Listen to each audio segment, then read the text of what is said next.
Tony Carver, who's one of the top scientists at Global Strike Command. We have Adam Welch, a reservist for AFWorks. We have Mike Rishnam out of AFSOC, the first Special Operations Wing. Matthew Scott, another reservist, AFWorks director here in Austin. And Joe, who's the innovation lead at Joe Stallings, who's out of, he's a T6 IP, but he's actually getting ready to go to the Pentagon PCS. But he's the innovation lead down at Randolph. And those are the things we're going to be looking for. So is it a problem we're solving? What's the impact of solve and your commitment or your team's commitment in order to solve that? All right, we're going to do 3 minutes. Hear that, and then we're going to do about 5 minutes of Q&A from the judges and the broader audience if they want to. And then we'll move on. We'll get through all 5 of them. Ralphie, we're probably going to move you up, if that's okay. We got a gap in the schedule. Okay. And then the other people is Captain Binsky. That's a tough one. Yeah, is that you? Okay, you're here. Probably move you up too. And then Shawn Walters, Tech Sergeant Shawn Walters. If anybody knows Tech Sergeant Shawn Walters, could you tell him that we'll try to move him up too? All right. And all right. So with that, if you could please put your hands together and welcome Tech Sergeant Kristin Ward out of Dyess Air Force Base.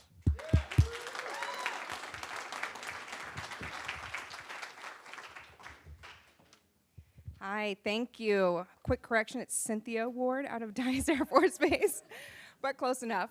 Yeah, I'm from Dyess Air Force Base. I'm actually an aerospace ground equipment technician.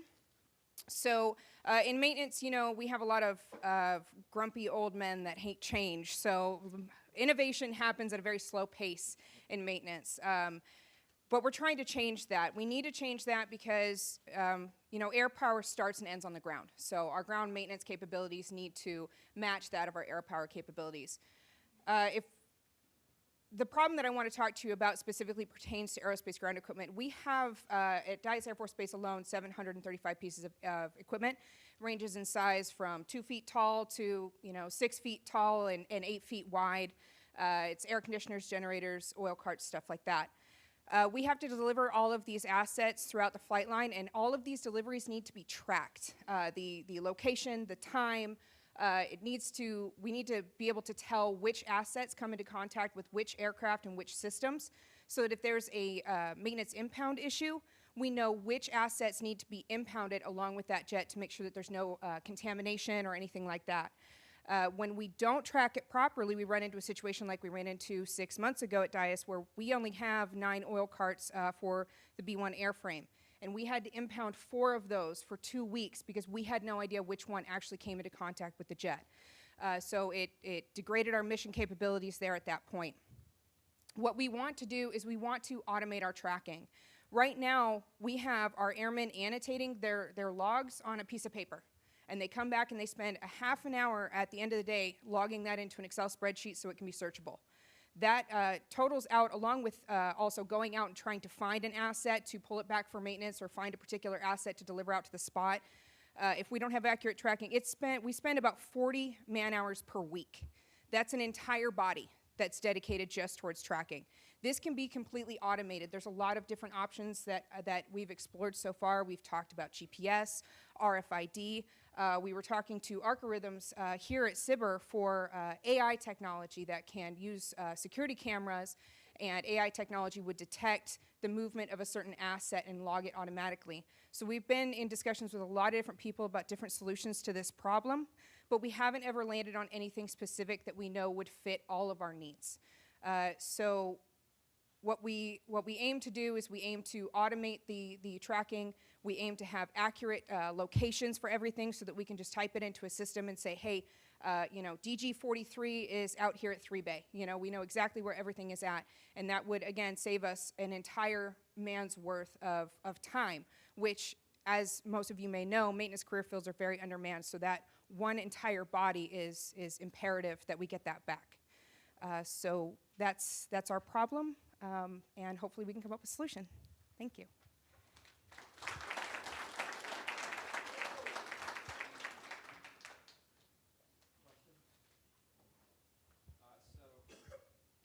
So I would assume that this requirement to log and track all the movements of their equipment stuff, that's a requirement across the entire Air Force? Would that be a true statement? Yes, it is. There's actually 4 other bases that I'm in contact with individuals that are also trying to find a solution to this problem as well. So they're just doing a homegrown kind of way about going about Yes, tracking the stuff as well?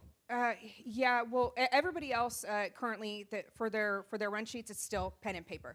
That's the best that they can come up with.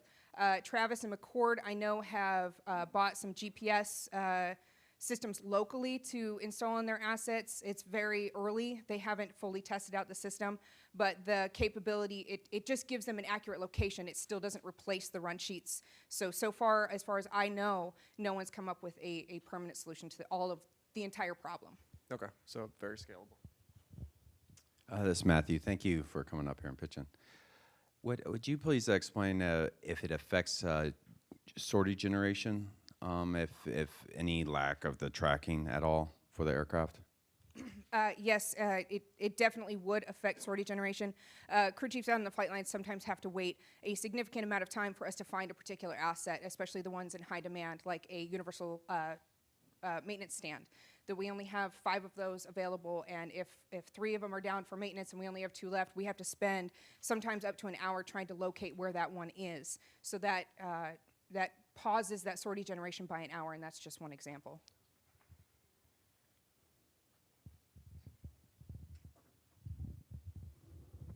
Yeah, Tony Carver with Global Strike.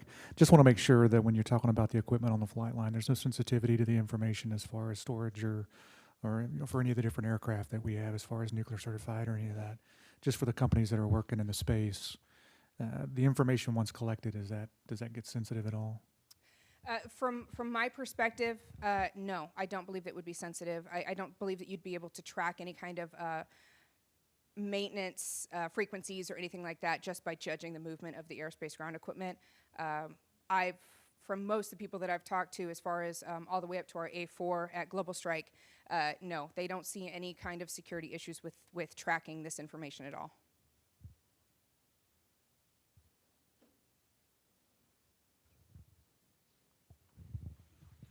So it seems like to get to an automated solution, you might have to dedicate some manpower to figure out how you currently do it and how much time savings, gather the data and stuff like that. So would you foresee that coming out of your office to try to help, dedicate manpower to that solution? Or do you see that at a higher level that, MAGCOM Global Strike takes it on? Okay. I personally have been attached to this project for a year now. I dedicate as much time, usually on Mondays is when I sit down and I try and contact and outreach to other companies. So we're already giving man time to try and figure this problem out.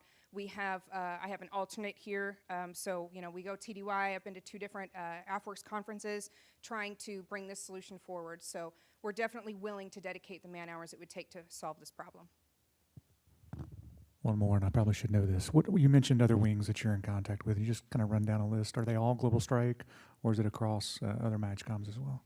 I've been in contact with 2 other bases within Air Force Global Strike Command, Barksdale and Minot. I've been in contact with. They're closely following the progress with this project.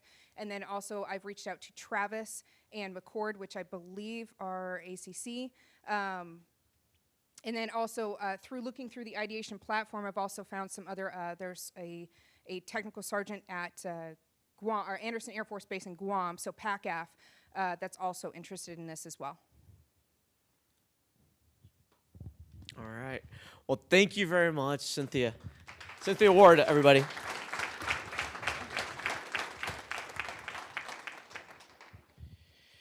All right, so something I failed to mention before we kick this off, it's that, and then what, right? So, we're getting these pitches up here, listening to the airmen's, their problems and everything. So we have money set aside to, if the panel, after we go to the side and start looking at these and analyze them, we have money set aside in order to help sponsor them towards a solution. And our one direction to, if sponsored, what we would ask the individuals is that this money that we give you, it's going to be money for you to put on a SBIR Phase 2 award MOU. All right, so that's going to be the one string tied to the money is that it's going to go towards your MOU for a Phase 2 award. So, we would ask that you look within the SBIR sphere in order to do that solution. All right. So, thank you, Cynthia. All right. Next, is Zach in the room? Oh, there he is. Okay. Zach, I don't know how to say your last name, but Zach from where you? 19th Air Force. All right, right here at Randolph. All right, all right. Zach, everybody.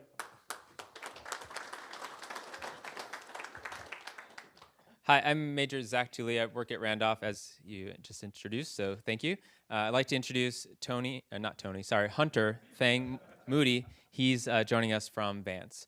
So before we get started, how many of you have gone for a run before? And how many wear smartwatches of some sort? That's a lot of us. So we realized that we can go for a run, and especially if you're equipped with the smartwatch, at the end of that run, you say, gee, I feel tired, but you could also look at the data on your phone and say, looks like I'm actually getting a little bit better or slower. I am or I am not on track to go to a race, right? What we're trying to do is scale that same idea into pilot training. So our specific problem, Fang. Yeah, so for the Air Force people in the room, pilot training has been adapting and innovating a lot really over the past year. And we've gotten a lot of new technology, specifically with the VR simulation.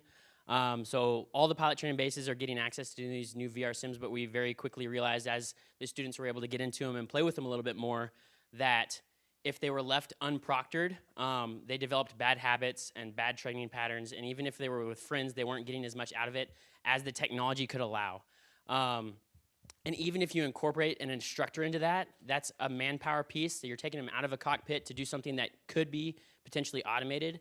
The other thing that we have never had access to before is a way to track the data that lets a student know with or without an instructor, hey, I'm getting better, hey, I'm doing this correctly, hey, I'm not doing this correctly, that they could get feedback real time from that allows them to see when they're in these environments, yes, I'm doing this correctly, no, I'm not doing this correctly. And even when we do it in situations that do involve an instructor, the instructor doesn't even have the data. He might be flying with a student that he's never seen or met before, and now he could potentially have, through these new VR sims and the software that we've been able to basically build up over the past 6 months to a year,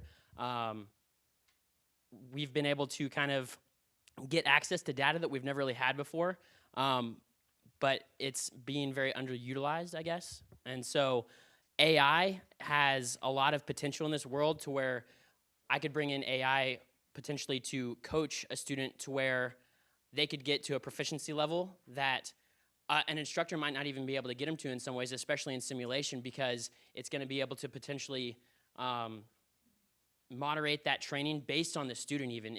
If they were able to log in and it was the same student over and over, the AI could say, he learns this way, and the next student learns a different way, and it might even be able to interpolate that much better than instructors could.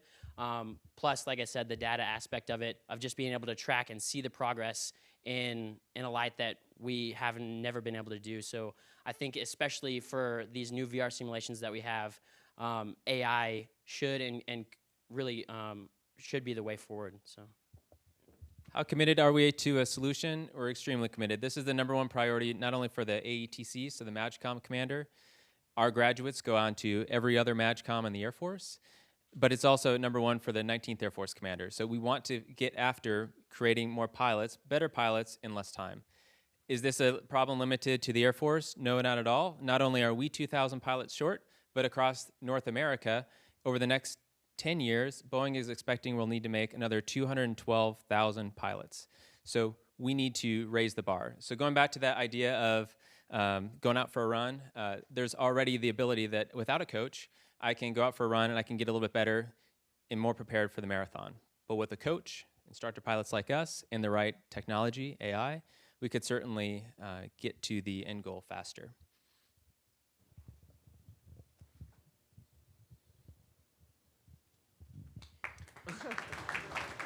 Right, I got a question. Yeah, I got a question. Yeah, I know. So my question is, so there's a lot of different efforts, and it's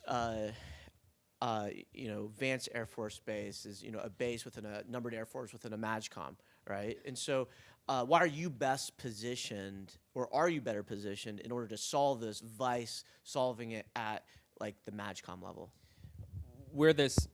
Yes, so we are in the best place for that. So we are co-located. So me being at Randolph, I'm co-located with the MAGCOM, the Numbered Air Force, but we're also co-located with Pilot Training Next. That's 2 hangars down from the Pitt Squadron, and we're going to start training students, pilot training students at the same base soon. So Pilot Training Next, that's the experiment we have going on within the pilot training realm. Pitt is how we train our instructor pilots that go on to teach at all the pilot training bases. And then soon we'll teach basic pilot training students. So we're in the one place to coordinate across all of the pilot training enterprise.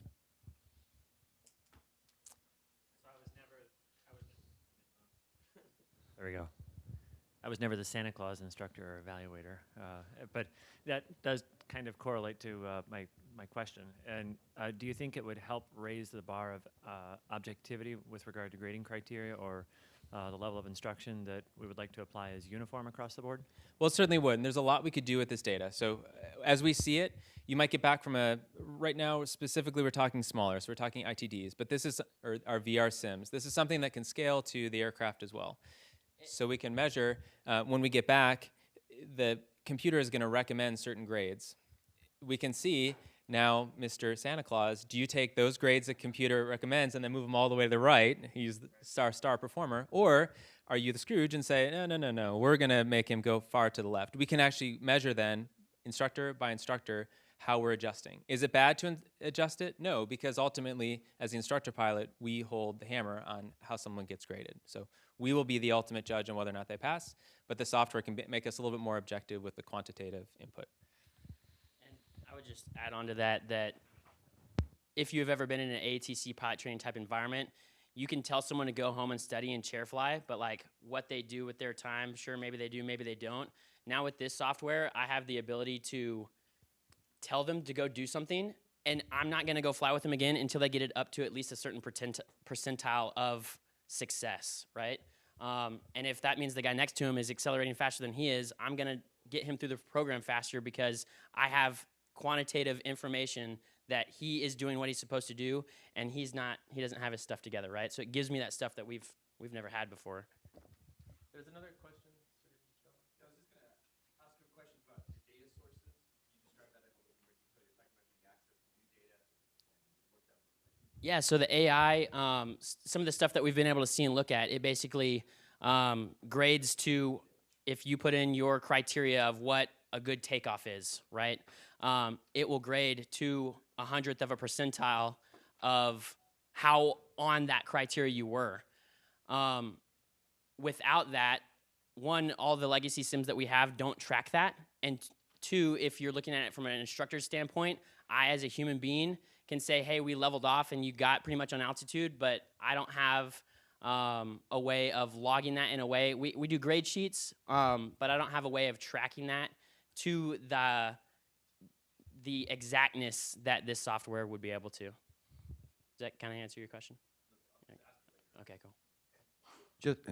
Matthew Scott again, just to clarify, so are you suggesting that you're looking for a solution to provide a grader for the technology, or to use the time more efficiently so you can track that?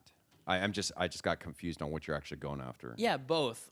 So part of it is, we're short on manpower, right? So if I can take what would be an instructed sim and take that pilot and put him back in a cockpit now, and now I don't need an instructor for the sim, sure, that solves the manpower a little bit, right? But it also just gives us more feedback real time for the students, so that they can have access to this information that previously, outside of like they're practicing on their own time, isn't available.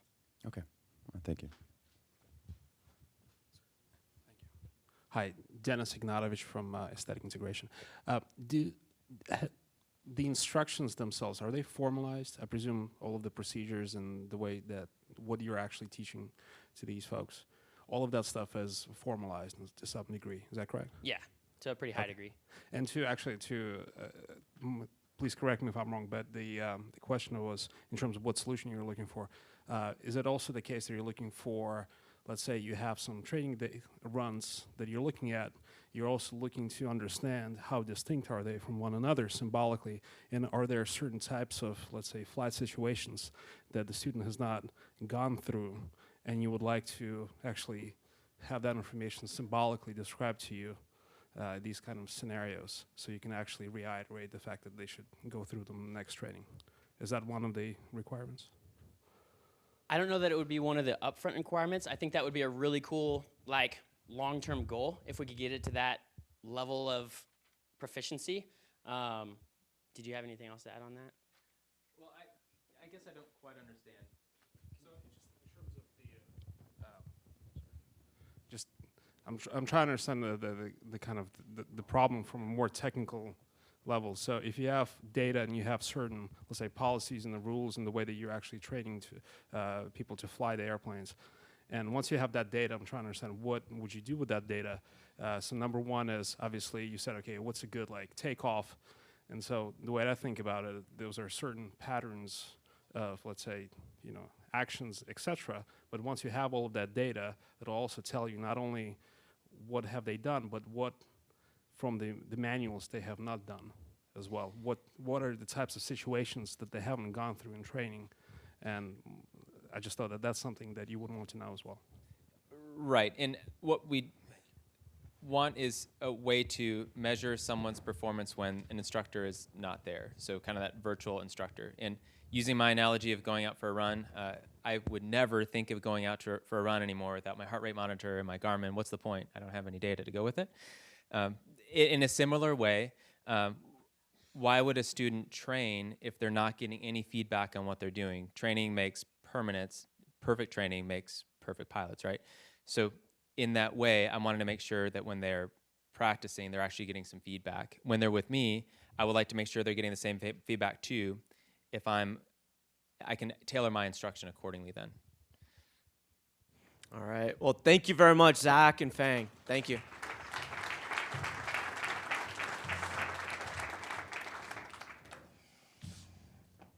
All right. On the panel right now, actually, it's kind of funny. There's like 3 current T6 pilots, instructors, and then I was a FAPE too. So I was such a better FAPE than Fang. All right, next, Shawn Walters. Tech Sergeant Shawn Walters, are you in the room? Shawn, where you at? All right. All right, we got Shawn Walters from the 353rd SOG. If everybody could give him a round of applause, please welcome him.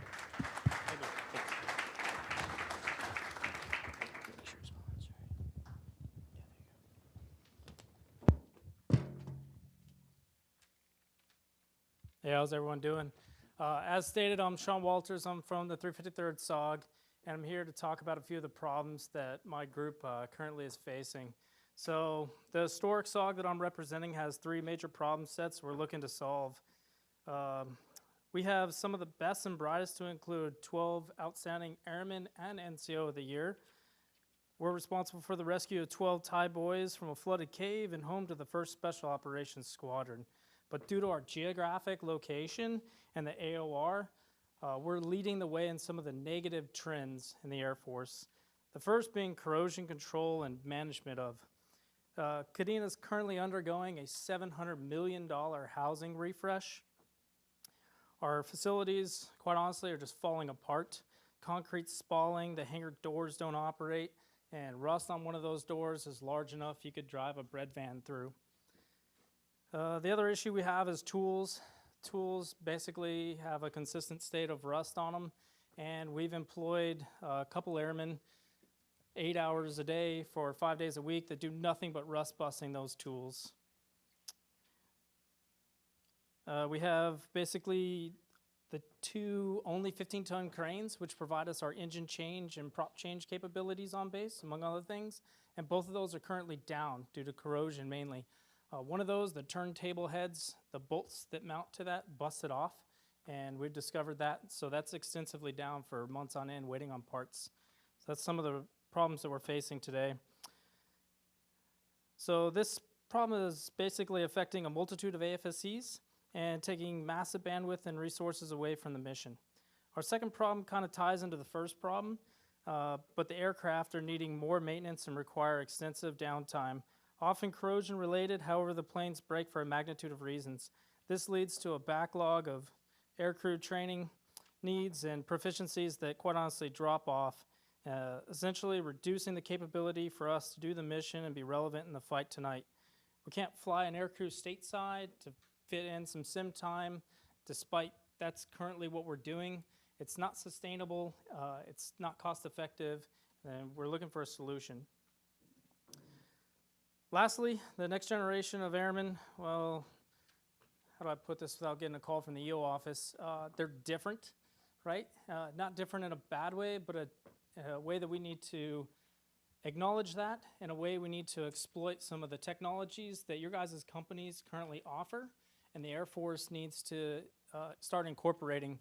So as they're sitting here consistently looking on their smartphones all day, every day, it's hard for some of us older generation guys to communicate the needs across that platform.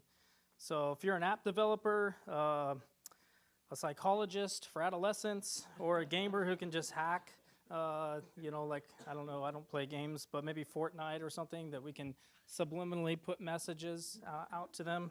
Get back to work, come see me. So some of the proposed solutions that we have in mind, and I'm sorry I'm reading this, I wasn't prepared. Actually, I'd know nothing about AFWorks until 2 weeks ago, and they were like, here, you're the guy, and take over for the dude that did a phenomenal job before. So quickly learning on my feet, but like they say, carpe diem, I'm here, have the opportunity, so I'd love to pitch this stuff to you guys. So we need to protect our $700 million housing investment, for if we don't, I easily foresee the refresh happening again in 20 years' time. Our tools need an automated corrosion-resistant application or robust coating that eliminates the need altogether. Our vehicles and equipment, they need a cost-effective solution to corrosion control. That's problem one. Problem set two, units in the Air Force need a VR or an AI training device that replaces sims and signs off basic job or flight requirements. We need it embedded in our flying squadrons, and we need it now. Problem three, if you have a product or an idea in mind, just come see me afterwards, because we'd love to get after this problem and take it to the fight tonight. Thank you.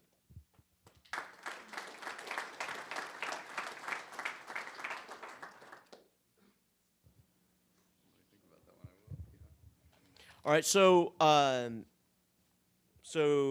Kadena Air Force Base. So for those that don't know, Japan, right? Correct. So pretty far away from the mainland from America. So you know, just how hard is it to find solutions in you know, locally there? You know, when we talk about innovation and bringing solutions quickly, do you find challenges being in an overseas location, and how do you overcome those if you see them? Yeah, absolutely, and we haven't overcome a lot of those, and we're still learning on the ways and the programs that the Air Force currently operates, and ways we can leverage some of that.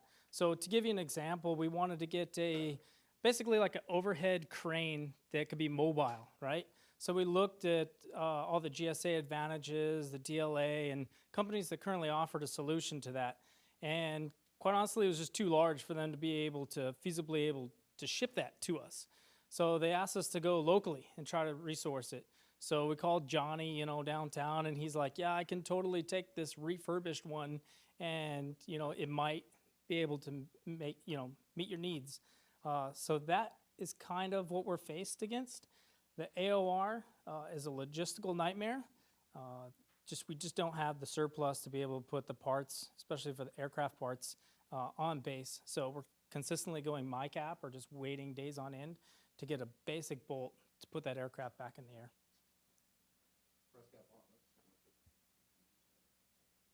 Prescott Pollen with 300 Below. We're a phase 2 and a direct to phase 2 recipient with AFWorks.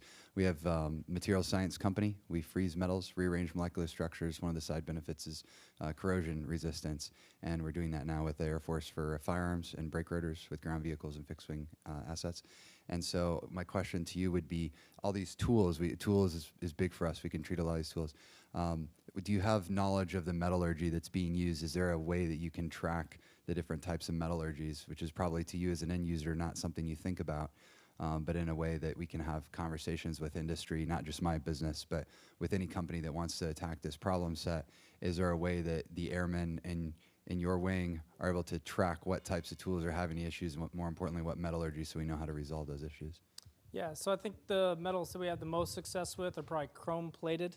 Iodines, metals, they tend to rust too. The requirement is to etch an ID onto them, and that thus takes away that protective coating that came from the manufacturer. So a lot of like Snap-on or Matco tools that we purchase from, those tools probably weren't designed with this theater in mind, and that's the real problem that we're facing.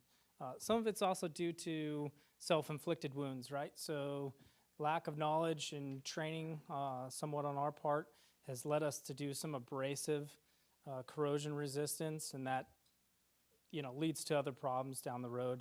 But again, it's like literally a couple of my airmen, it's all day, every day. That's all they do, just clean the tools. It literally comes in over the counter every day, right? So any of the CTKs on base will explain that to you. But as tools come in, if they get exposed to rain, but our humidity levels are operating within 90% daily. So we don't have the luxury of getting that downtime the stateside units do. So I had another question in line with what I asked earlier about scalability. So is Hickam having the same issues? Have you reached out to them, or Guam, Anderson? Do they have similar corrosion type issues that you guys are having at that same scale?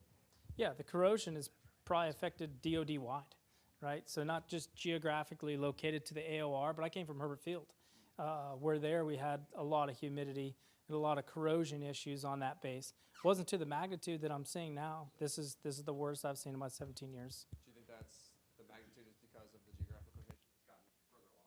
Yeah, absolutely. So both bases are very similar. I mean, we're right there on the coast, but Okinawa just it's on a different level.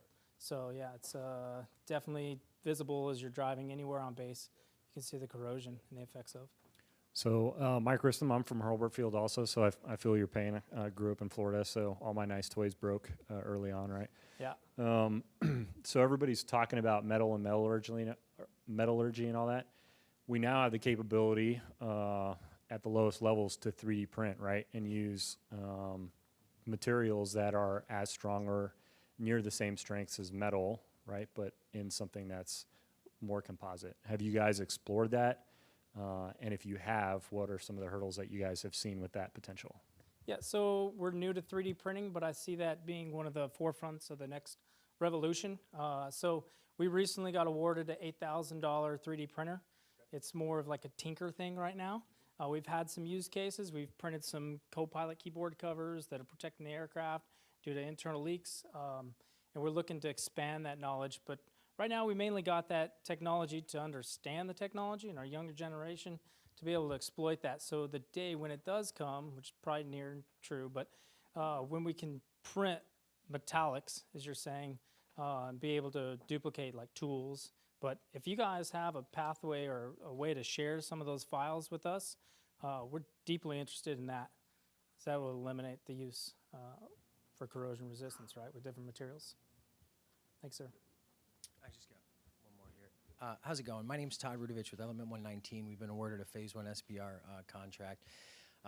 First and foremost, I know this is a connector, so I would love, if I'm going to use this platform, if I could take 5 minutes of your time after this and have a discussion with you. But we currently make a product that's in production, has been in for 9 years, that's successful with corrosion, combating it, and allowing products not to get corroded, as well as a multitude of other products that are new technologies that are just haven't even been around for a year, maybe not even a year and a half, and we've been implementing them in the marketplace successfully in the public sector.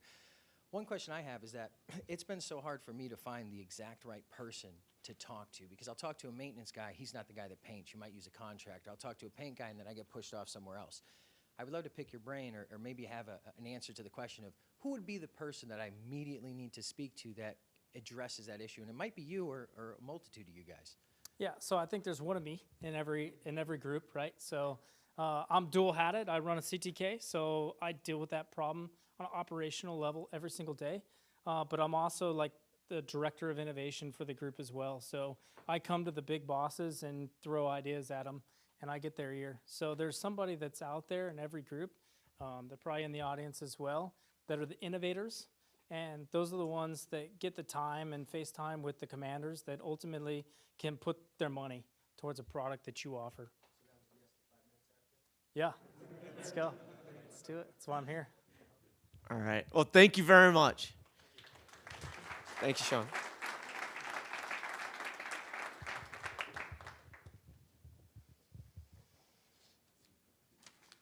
All right. Bon, where are you headed? I'm joking. Yeah. You go do your thing. All right. He's that guy in Kadena that do you take over for Bon? Is that who it was? Yeah, he's right there. He has a mustache. You probably don't recognize him. Yeah. Yeah, so here's the one that, yeah, those are the shoes you got to fill. Yeah, I'm sorry. Yeah. All right. I'd like to introduce a captain that came all the way from the 377th Air Base Wing at Kirtland. All right, please welcome the captain that's going to pronounce her name for us. Hello, everyone. So I'm Captain B, Binikise from the 377th Air Base Wing. I'm the Sparks Up POC, and I'm glad, I apologize. And I'm very new to this, but today, my question to the audience is, how many people use a pharmacy? And how many people like their information being out there? Nobody, right? So I happen to work in the pharmacy, and our infrastructure and our systems are a little bit archaic.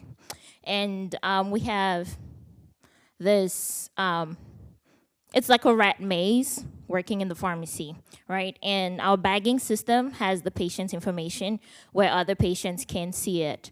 Also, we have our airmen who have to take about 10-minute bathroom breaks because we don't have a bathroom within the pharmacy. So this human and ergonomic deficiencies make it a little bit harder to work, increase patients' wait times, and decreases patient safety. So we have solutions for which we're seeking actually funding. We have what we call an automated will call system, which is an automated bagging system, which saves the patient information, keeps it private, and when the patient comes up to the window, the bag lights up and you don't see any patient information. All you see is a blue light or a green light or a red light that indicates that's a patient that you need to be using. So that's what we're trying to get funding so we can actually acquire and install. That's going to reduce patient wait times. That's going to improve productivity, and that's also going to improve patient satisfaction. In addition to that, we're seeking funding so we can restructure and possibly put a bathroom within the pharmacy, which decreases the amount of time that we have airmen going out of the pharmacy to take a long stroll to the bathroom, whereas they could just do whatever they're doing in the bathroom, right in the pharmacy, and come right back to work. Again, that increases morale for the airmen, increases patient satisfaction, and decreases wait times, because right now we have wait lines that could go around this room. We do about 1,000 prescriptions a day, and we service about 800 to 1,000 patients a day. So when you walk through the pharmacy lobby, we are always wrapped around. So automation in the pharmacy and also improved infrastructure will help us with our problems right now. So that's what I'm out here for.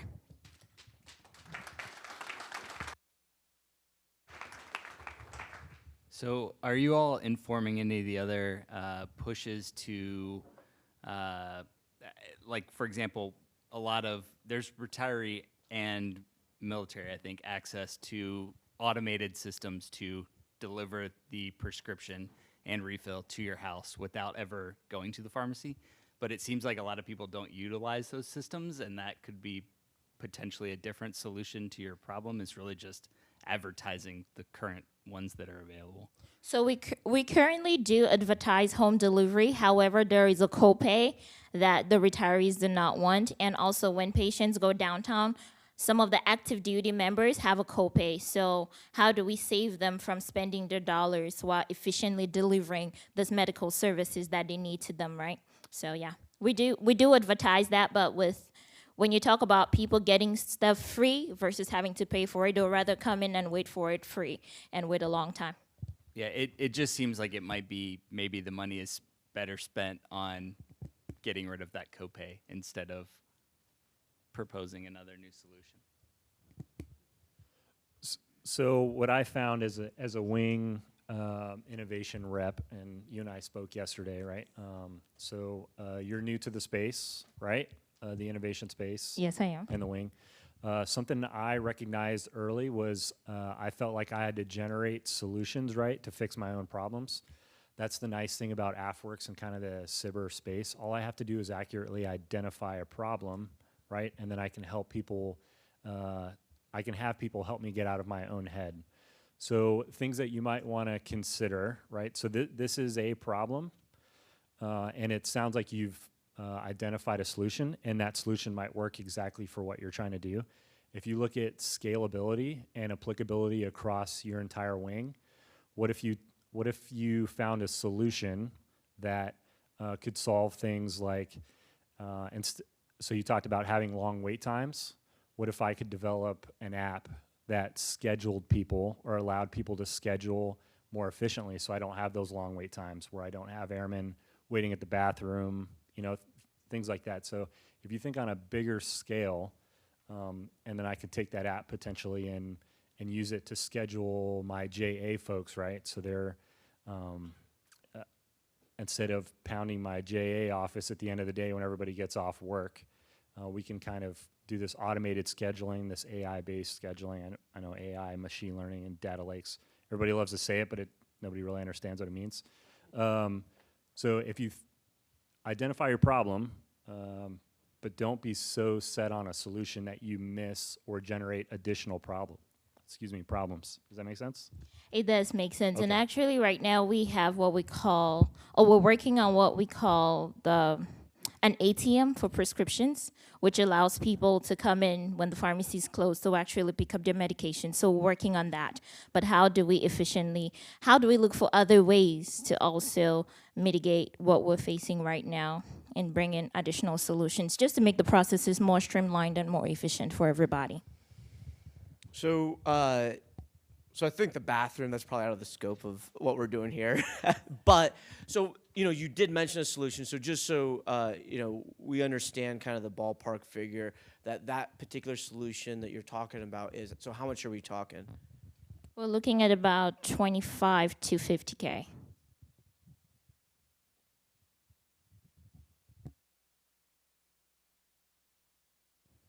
All right. Any questions from the crowd? All right, Captain B, everybody.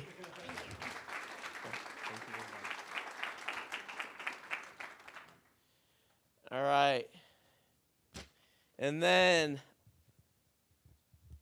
last but not least, all the way from Elmendorf Air Force Base in Alaska, another PACAF representative. We got Ralphie here from JBear. Ralphie. Sweet. Thanks, Tony. All right. Afternoon, guys. I'm Ralphie. I'm Major Short. I'm the Chief of Wing Weapons and Tactics up at Elmendorf, so I'm in charge of combat employment and lethality for 48 F-22s, 8 C-17s, and 2 E-3s.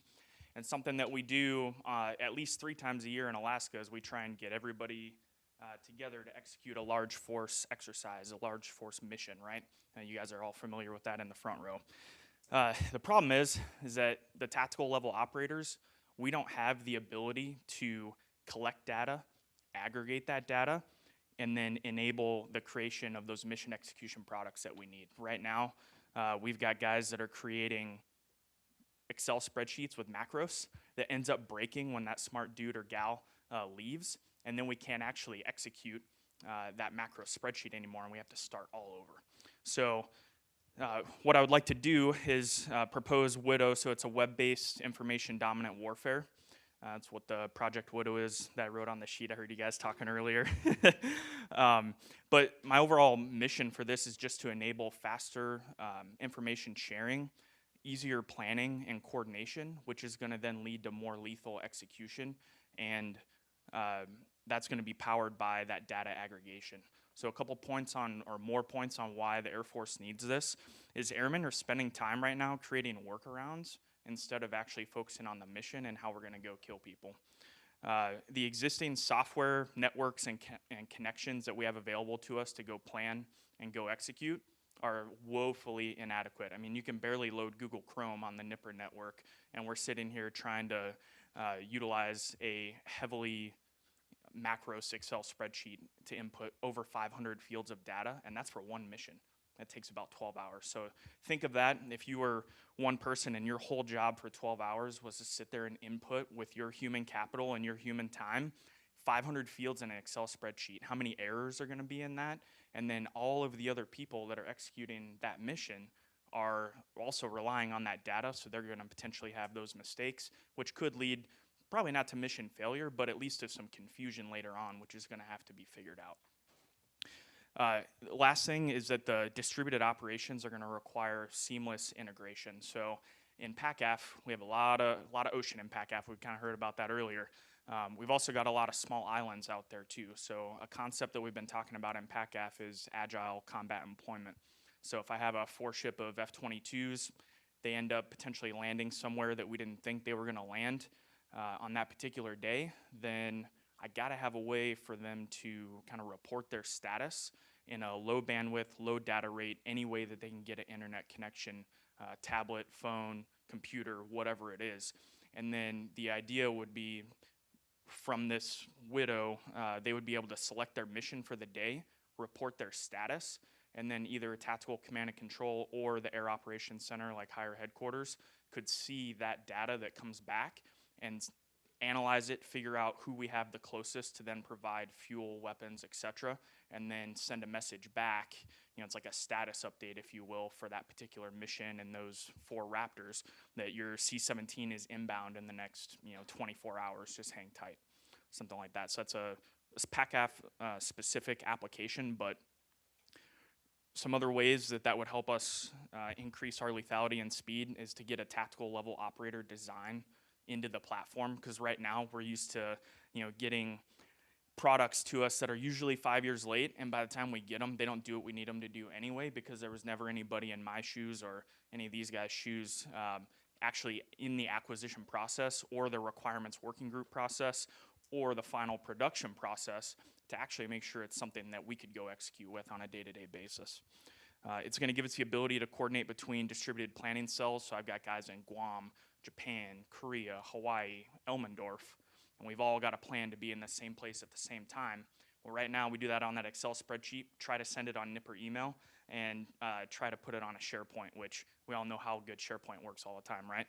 So 2 more things. We would get a tailorable and finished products for mission execution. So if we get all of this data aggregated from all of our different mission players that are gonna take place, and not just exercise, I wanna make sure that's clear, like this is combat mission capable, like we would do, or we would utilize this project in real world and in exercise. So I could have it spit out that 500 field coordination card, which is an Excel spreadsheet right now in a format that we could actually use. And then lastly, all of that aggregated data, we could use that to use the buzzwords again, the AI and ML into the future, because right now we have no way to capture all of that mission data when we execute Red Flag at Nellis in Nevada, when we execute Red Flag Alaska, or any of the other major exercises in any MAGCOM.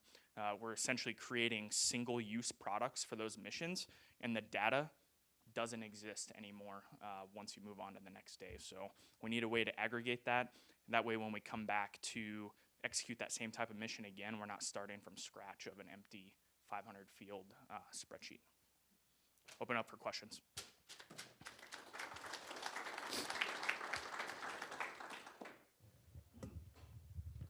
So more of a statement than a question, but as the previous 176 Wing Chief of Tactics, I'd like to recommend that you would also include combat search and rescue on that as well. 100%. Puma's on board. Yeah, and I think the recommendation would be a joint force Coast Guard operation, U.S. Air Force search and rescue, and the ability to share flight plans between available assets, so you can.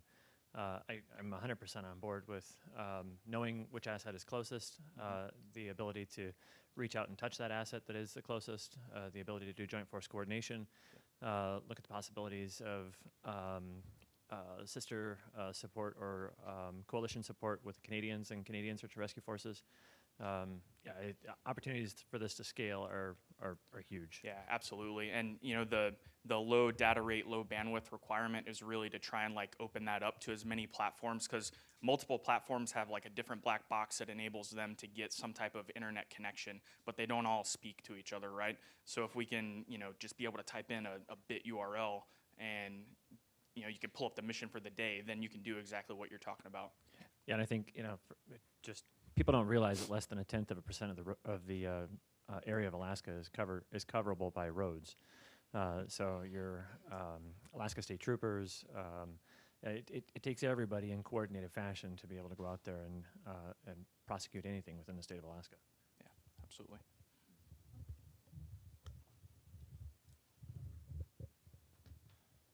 So you talked about Widow being a web-based information system, right? But what does success really look like to you for data reporting and sit rep reporting from air crews?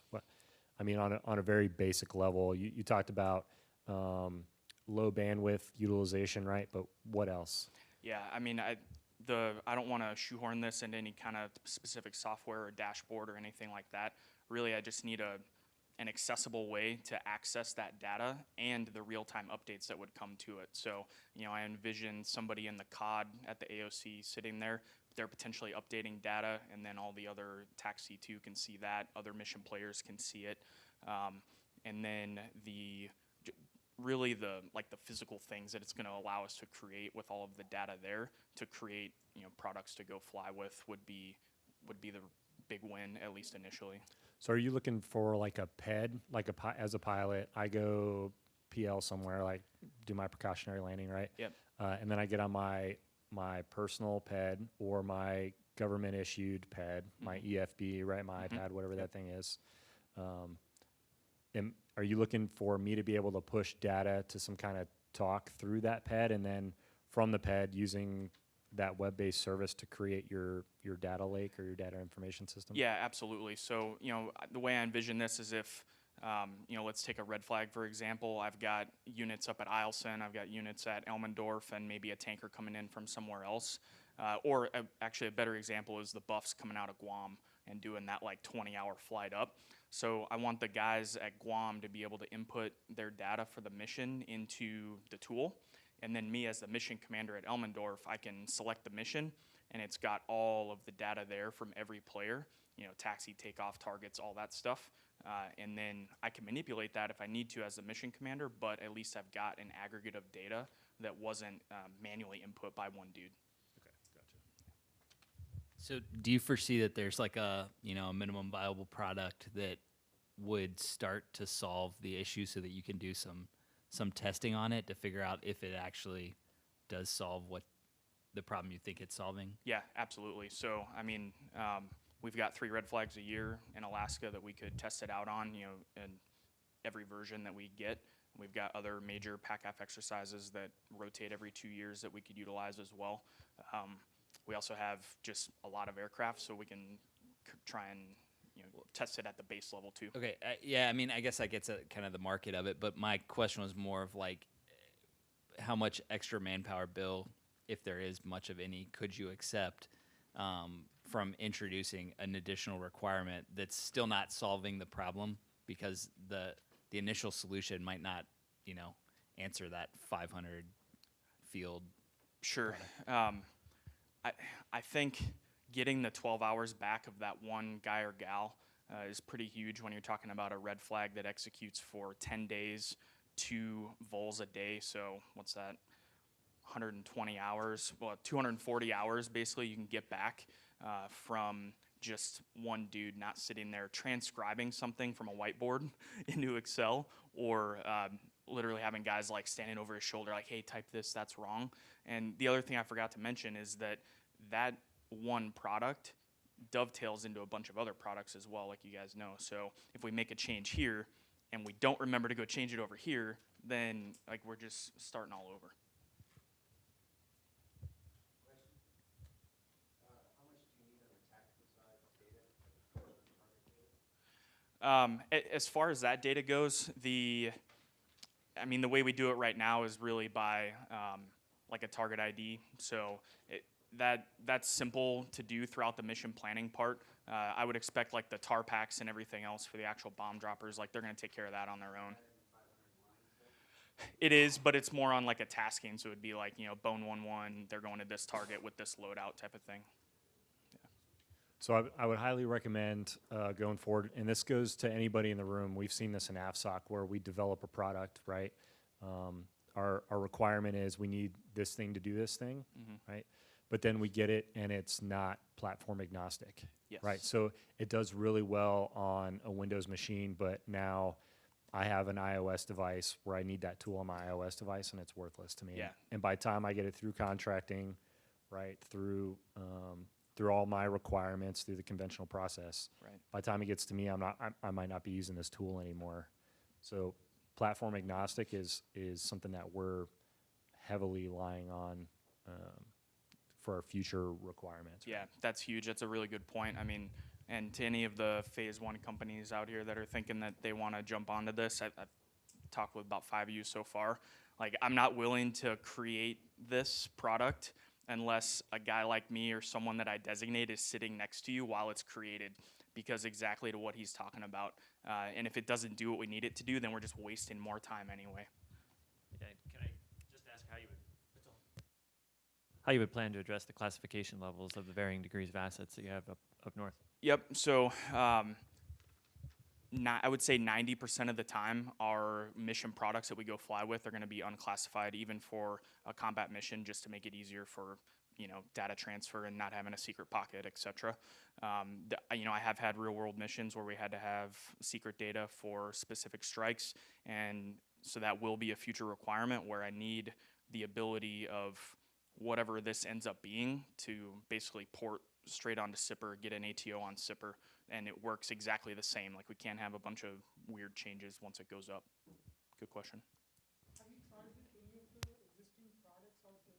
Basically, I don't get the complete information on it, but after hearing your problem statement, within the existing industry market, you have 2 different products which handle both of your ETL and dashboard and a little bit of web coding. You should be able to easily solve it.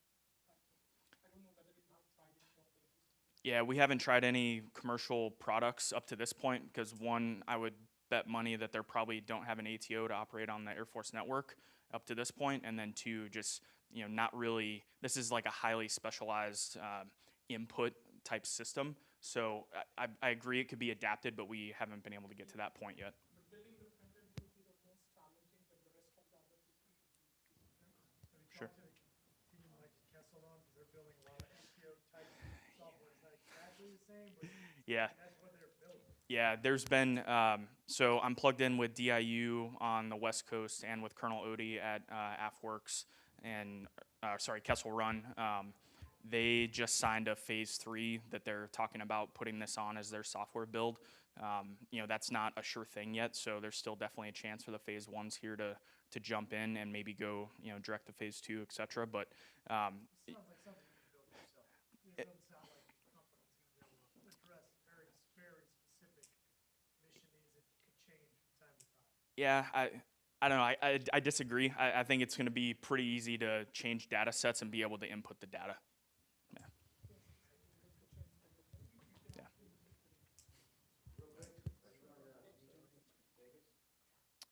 Which one is that? Yeah, I know there was one a few weeks ago. I couldn't make it out there. I thought that was a few weeks ago. About 2 weeks ago. Yeah. Oh, the one, yeah.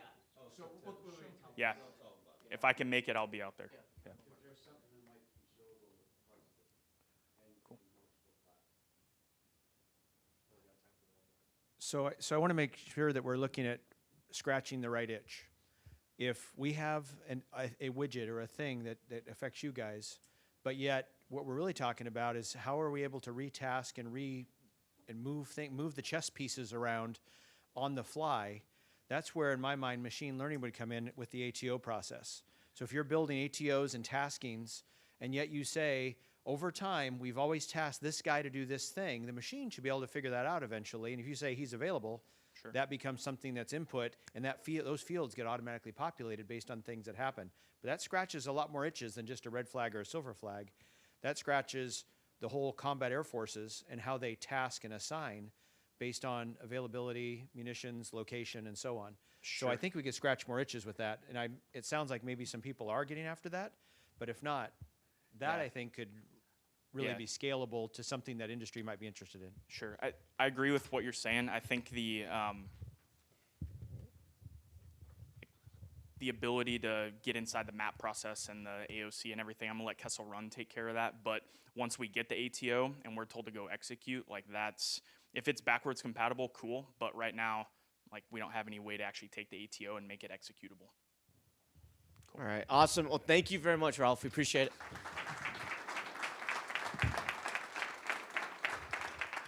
All right, so thank you to the 5 briefers. So we're going to ask our panel of judges to go into Devi and have deliberations about what you've heard. Adam's got the instructions on what you guys are working with, but if the judges could please leave the room, do their deliberations, and we will, we're going to talk through some, oh, we have a special guest?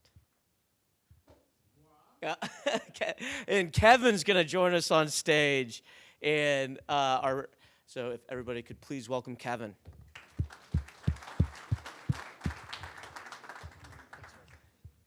So good evening or afternoon. I really hope that all of y'all have enjoyed your time here at Capital Factory. So many folks have come up to me this week and said, wow, this place is amazing. I really wish that Capital Factory existed in insert town that you guys are from.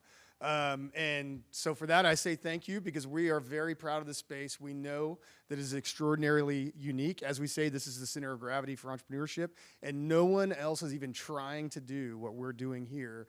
And no one else is capable of doing what we're doing here as far as bringing in all of the defense innovation partners and cells. And so all of that really is attributable to the vision of our founder, Josh Baer, who's going to come up here in a minute. So 20 some odd years ago, Josh, like many folks did at that time, started a software company, an email company, in his dorm room at Carnegie Mellon University, turned that company into a huge product, ended up selling it, ended up coming to Austin, ended up eventually buying the company back, did it a couple of more times.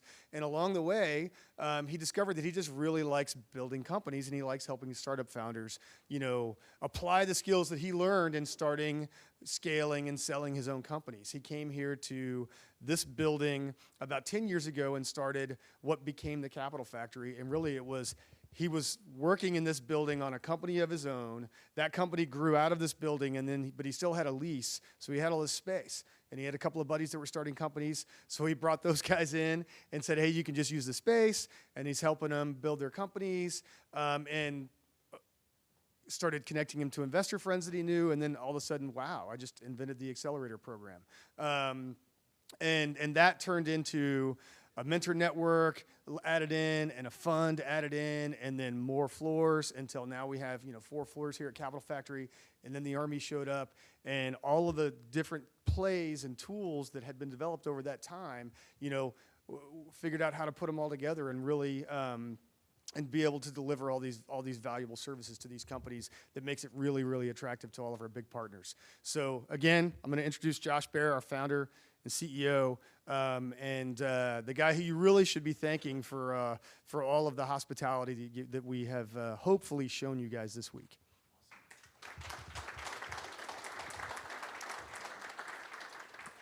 Thank you, Kevin. Yeah, I don't need any thanks. He does. He's been doing an amazing job helping pull this together, as well as everybody else. This has been a pretty awesome event. I hope all of you are getting a lot out of it. Who's here for the first time? Most of you. Awesome. Great. Well, welcome. Thanks for coming. I know it's probably been a long kind of whirlwind 2 days. But we're really glad that all of you are here. Capital Factory, as Kevin and hopefully you've heard over and over again, is the center of gravity for entrepreneurs in Texas. We've been doing that for about 10 years, investing in early stage, particularly technology companies. And really over the past 2 years, it's become a new center of gravity for defense innovation. And that's with the Air Force here and the Army Futures Command and DIU and a number of other groups, as well as a whole bunch of big companies around that that help support them. And that's been really awesome for us to be part of and really exciting.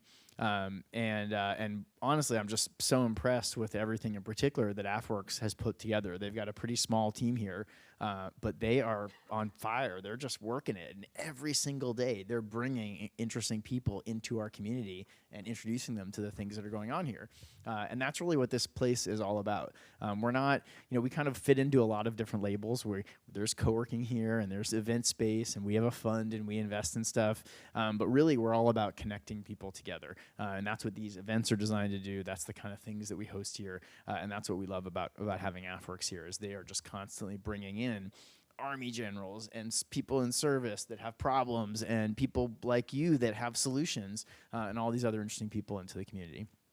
So we're really glad to be part of that, and we've really tried to lean into it. And so hopefully you've all made it up to the 8th floor, but that opened up less than a year ago, earlier this year, and it's about 20,000 square feet, a little more than that.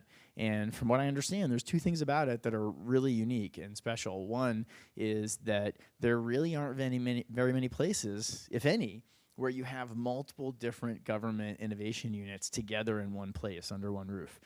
They tend to get their own buildings, and they weren't really talking to each other that much. And you may even have heard once in a while that they're kind of competitive with each other. But it's kind of awesome having them all here and seeing them bounce off each other and learn from each other, and seeing startups get involved with one and then go walk over next door and go get a deal with, basically sell the same thing that they sold to the Air Force to the Army or something like that. And that's really interesting, and it's great to kind of see them learning from each other, and it creates this incredible opportunity where companies here can walk up there and just walk around that floor and bump into all these different real people with problems and people that could be their customers. And the second thing about it that's really unique is that you didn't have to go through any security to get up there. Right? It's open to the public. There's events going on there that anybody can go to. And that's also kind of unique. There aren't very many places like that AFWorks and others can have really kind of authentic interactions and serendipitous interactions with people that didn't come there looking for them.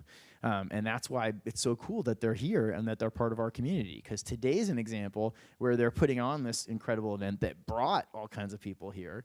But lots of other days, they're participating in some event that someone else is putting on that isn't focused on defense or the military, but is introducing a whole bunch of new people to their problems and what they're working on.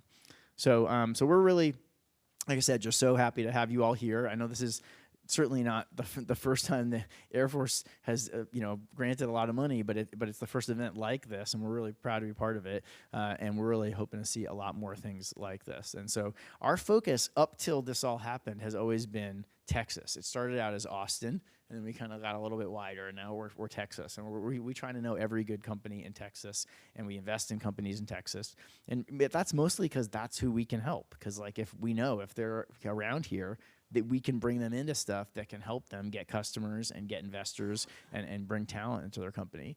But with all this interesting new defense stuff going on, we've started to dabble a little bit with investing outside of that as well, when it looks like a company that we think would be worth it for them to come down here a bunch, even if they don't move here, because they'd want to take part in all the things that are going on and get plugged into it.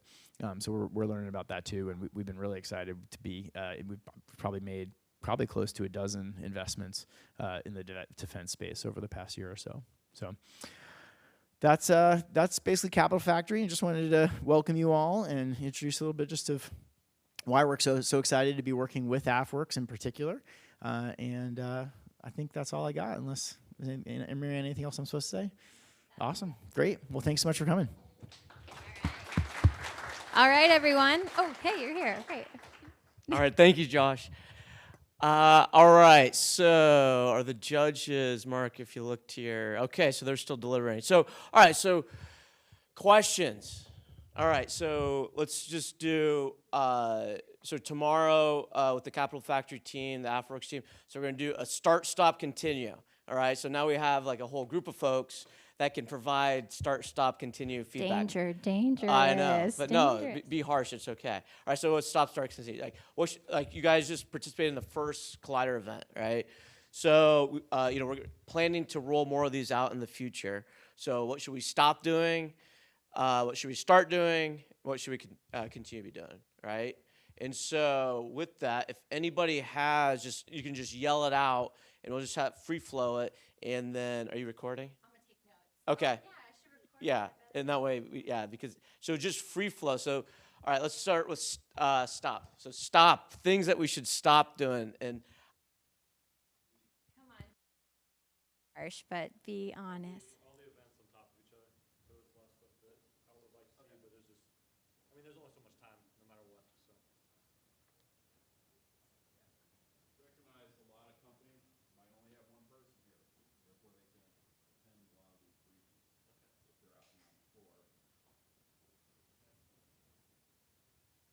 There's a lot of tables, a lot of the SBR companies like us, will have a table set up where the contract officers can.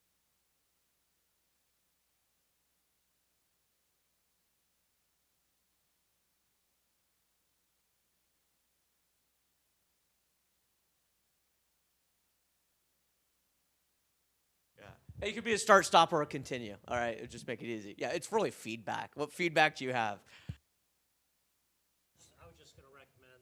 I was just going to recommend that, we have all these cyber companies out here, and it'd be nice if we had like a 2-hour break in the schedule, nothing going on, that we could just go out there and talk with them. Because it did seem like they could have used some more attendance.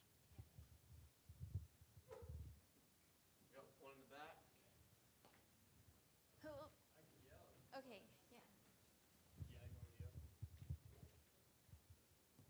I wasn't sure how 2 companies to a table was going to work, but it was really fun. We had kind of a little community going at our end of the hall. So I don't know if that's logistically required for next time, but it was good. You keep doing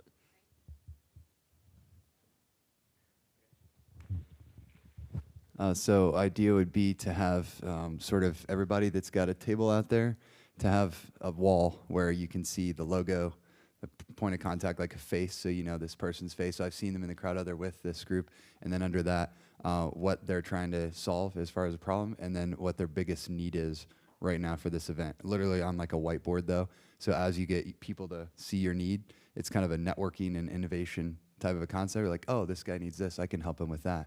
And then that might change. He goes back, changes that from the whiteboard, puts his new thing on. In this event, I bet we could solve so many problems for these businesses and also for the Air Force. Hey, Tony, kind of along that same lines, just something real simple, I think, would be to group the companies by type instead of alphabetically. So, we did like the BMNT feedback, like problem creation, and then we got that cool text of, hey, these are all the companies that that may fit into your problem. I think it would help if they're already grouped like that anyway within the algorithm. Just put the tables in the same spot. That way they're all together. What about a Slack channel or a WhatsApp for the 2 days? Would anyone use that to build community or no? Yeah, that's true. I think this thing that we just did here, listening to the Air Force people talk about their problems, has been incredibly valuable, and this room is packed, right?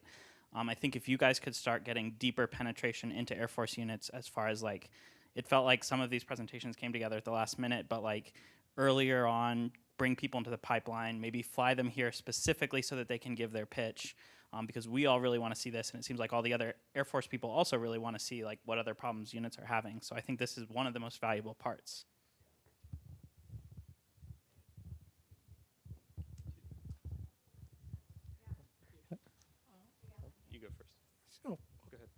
So bringing the companies that, I saw majority of the companies here are like winning SBIRs, but there are companies like us who fails it. So giving them the second opportunity just to know, because I learned a lot. I found the value of like this.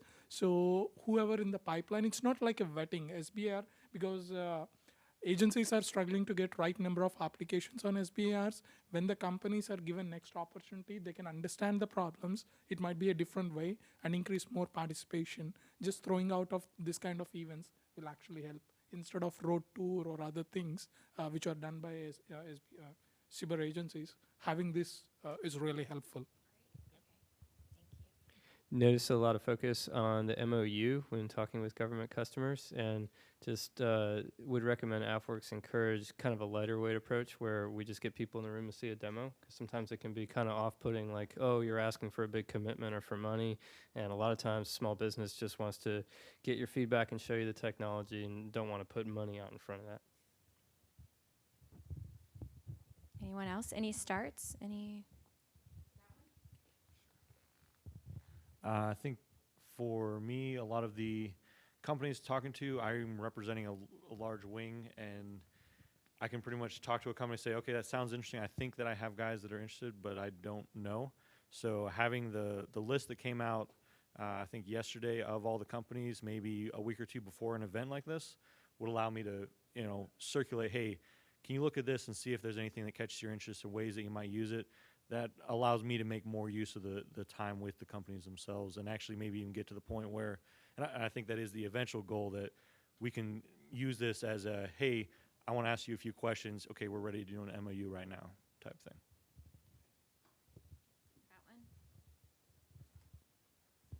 Yeah, I was at a conference a couple weeks ago, and they were using this app called the Breva. Have you heard of it? So it was super useful because, each person can actually upload their own little profile, and then you can say, like, I'm interested in meeting with these types of people, and then everybody else can search everybody else's profiles, and then basically set up appointments to meet. So it really doesn't matter like what is going on here, and I know it's kind of like a random collider event, but it seemed a little too random to me because I was just walking up to random people with blue lanyards, right? So, so it would be really helpful to make those appointments for the meetings beforehand. Breva, okay, cool. One more? Yep. Just something that I've noticed since I've been here.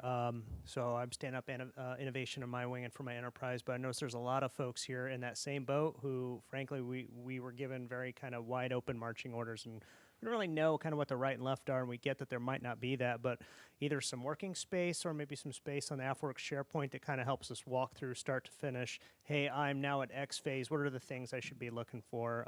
Hey, what is exactly does phase 2 face, so on and so forth. I know we talk about it. We don't really get into the details, especially the folks who are now kind of first-time flyers, as it were, doing this stuff. So just something to think about, either, rant space or maybe some SharePoint, like, hey, this is kind of how we see that process.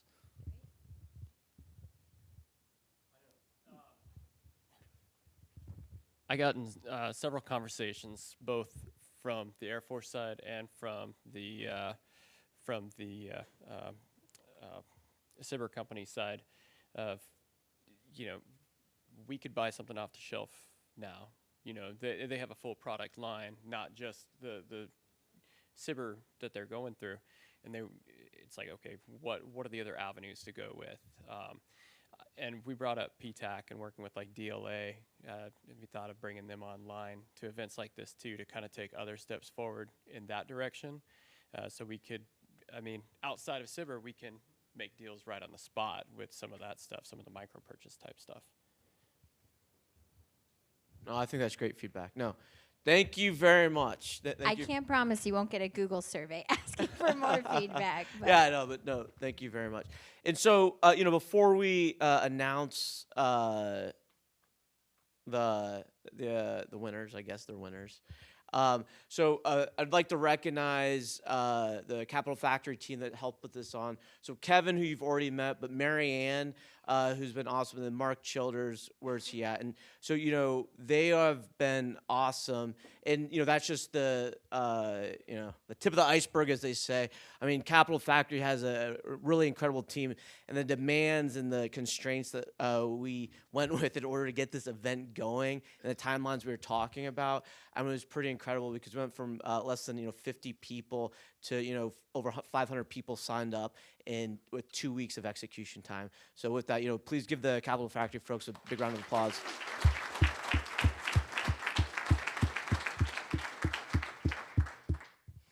All right, so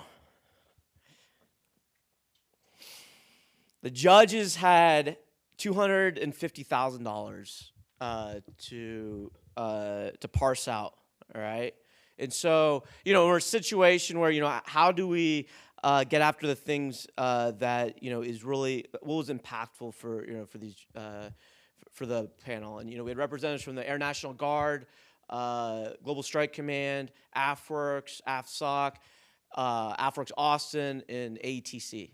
So we had a diverse group of folks looking at what these solutions and what the impact of the Air Force would be.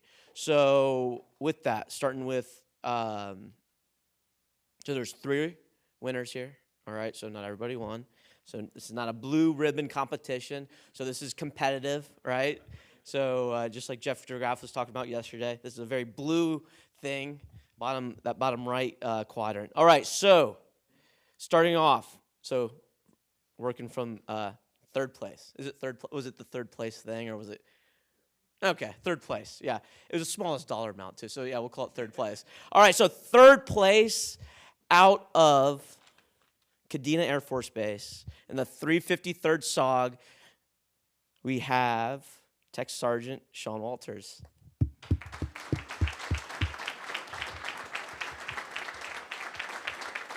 So of the $250,000, you're going to get $50,000 towards a Phase 2 MOU. All right?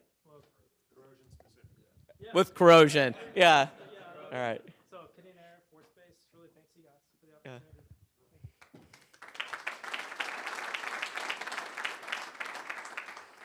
All right, second place. Out of PACAF also. PACAF's just killing it. Yeah. So Ralphie with the red flag solution. All right, and the panel has awarded you $75,000 towards your for a Phase 2 solution that you want to pursue. All right. So last, a $125,000 award to Cynthia Ward out of Dias Air Force Base.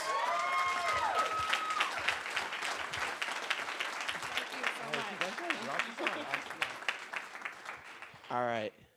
So congratulations to everybody. I know not everybody got it, and but to the winners, for the people that didn't win, thanks for having the courage to come up here and briefing your idea and your problem. I mean, just because they didn't get a word doesn't mean they're not important.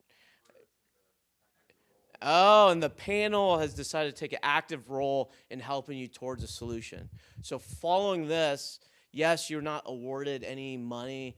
They can go back. They're not going to help out Fang. But everybody else, they're going to help out. And so what we'll do after this, we'll get your information. We'll talk afterwards. And we'll figure out how we put you guys on a good pathway to success. So maybe everybody is a winner. All right. So,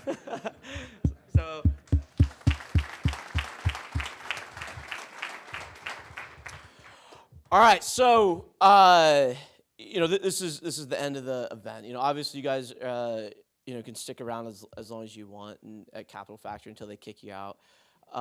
But no, not forever. Yeah, Kevin said maybe not. We got to clean up. 5 p.m. Okay, you can stick around until 5. Yeah. So, events like this, they're always fun. They're always exciting. A lot of people, not everybody participates in these all the time. Especially this. I mean, this was the first one, right? So, for the Air Force members, you'll get you get this high. Like, I was in Austin, I was dressed casual, like things were fun, things were awesome. You're gonna go back to your bases, and then reality's gonna hit, and not everything is agile, lean. It's not everything's we'll just sign an MOU and anybody can do it, and that's really the world that we live in, how, we're asking people to innovate, move fast, bring solutions, but at the end of the day, you got to take out the trash, and there's a mission to execute, and that mission is very important. And so, as you go back and, reality hits you in the face, comply with those things, continue to execute the mission, because that's what you do well. That's what we train every airman to do. But, when you get bogged down and you think about it, there is a glimmer of hope and there's a way to change, and it's, things like this. And you are very much a part of it. So, please, moving forward, this is a community that you can always reach back into. Outside the connections you made with the companies, you made connections with other airmen that are those early adopters of this innovation ecosystem. So, together as we move forward, that's how we're going to actually move the needle and obtain that vision that, Dr. Roper is thinking. We have the top cover right now. And so if you ever thought there was a time to make a change for any airman, now's the time. You have Dr. Roper's email address. Take him up on it. Except you, Wedge. Maybe not you. But yeah, so it's serious. So now's the time to make change. So if you want to do it, if you want to be a part of the startup while you have the security of a government job, now's the time to participate. For the companies, all right. So you've just started your phase 1 cyber journey, and congratulations to you first and foremost. Hopefully you made some meaningful connections through this event. And, follow up on those and, see where those take you. Not everybody's going to find product market fit within the Air Force. And, even if you don't land that phase 2 cyber award, you're still participating. We are still grateful for you to, have explored the cyber process and gone out on a limb and maybe deviate a little bit from your core business plan in order to work with the United States Air Force. And, quite honestly, even if you aren't successful right away on a phase 2 award, we still want you to be successful and to commercialize and have a great product. Because the great thing about being a cyber award company, any time throughout your company's life, as long as it's within the scope of your cyber application, the government can sole source to you. So that's something that you're always going to have attached to your company. So for that, that's a pretty cool superpower if you want to think about it in those terms. So, with that, we really do appreciate, everybody's time. We appreciate you guys' participation for the last 2 days. Take a look on things rolling out in the future. We'll continue to do things like this as long as they're value added. And moving forward, everybody just keeps on hard at it, and together maybe we can create some cool change. So thank you very much, everybody.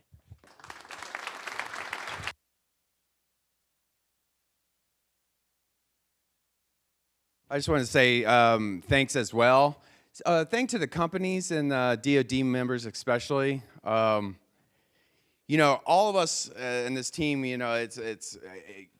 people in DoD always come up to us and like, oh, it's cool you get to wear these, these casual uniforms, they like to say, and, get to do all this stuff. But we really do put our blood and sweat and tears in this. I pulled 3 all-nighters going through the evaluations and stuff like that. So we take it, we're emotional about this stuff.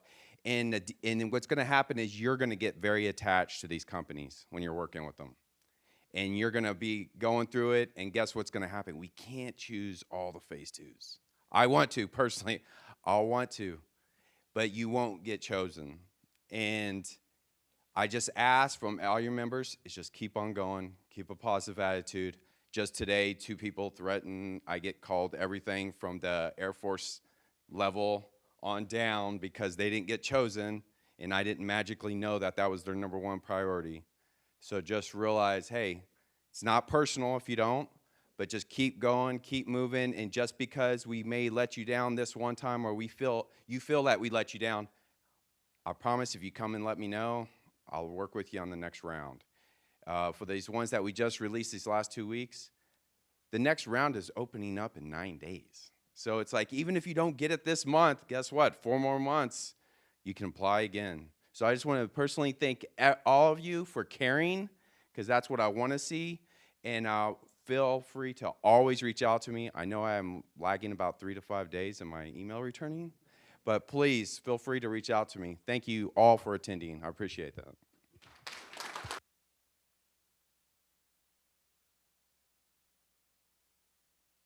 All right, safe travels home, guys.